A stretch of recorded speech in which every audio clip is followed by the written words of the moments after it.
Ken Lugwili, a firearms dealer who was arrested in connection with the discovery of 22 firearms and 565 rounds of ammunition recovered at his office in Kilimani, will spend another night in police custody, pending a ruling on a miscellaneous application filed by the prosecution to detain him for 5 days to complete investigations. Now, the prosecution wants him detained to determine whether he has a license or licenses to sell firearms and whether he has any links to any criminal organizations. This custodial order against the respondent. Ken Lugwili, who was arrested by the anti-terror police unit for allegedly being in possession of 22 firearms and 565 rounds of ammunition, appeared before Kahawa Chief Magistrate Diana Mochache.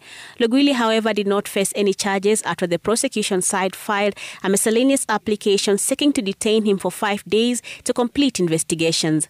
According to the prosecution, the detention will seek to determine whether Lugwili is a licensed civilian firearm holder, whether his two companies, Silk and Security Farm and Vic Technology Limited, are licensed to deal in firearms, whether the recovered firearms are registered with the Firearms Licensing Board. The anti-terror police unit also wants to analyze his phones to probe the communication between Lugwili and other persons, as they believe he could be having connections to some organized criminal groups or terror groups.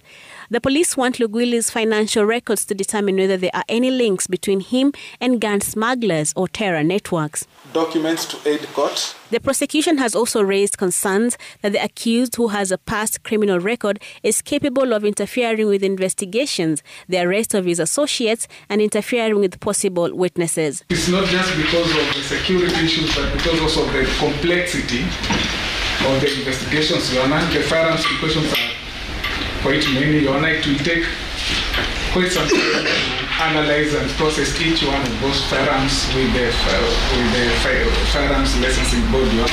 Lugwili's lawyers Simon Mburu and Anthony Kago want his release on cash bail, arguing he is not a flight risk, has cooperated with the authorities and is in need of medical attention as he suffers from diabetes and hypertension. That indeed, from preliminary investigation that he has conducted, he was able to identify that indeed the respondent is licensed to conduct that business.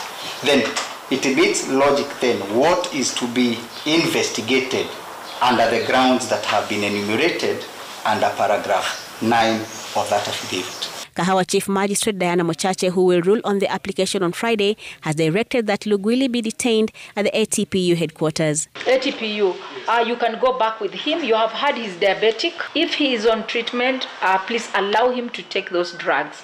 You don't want to have an incident. Remember, diabetics have special meals. The controversial businessman, whose fingerprints are to be forwarded to DCI Criminal Records Office, has in the past been linked to fake currency rackets, land fraud and impersonation. Right.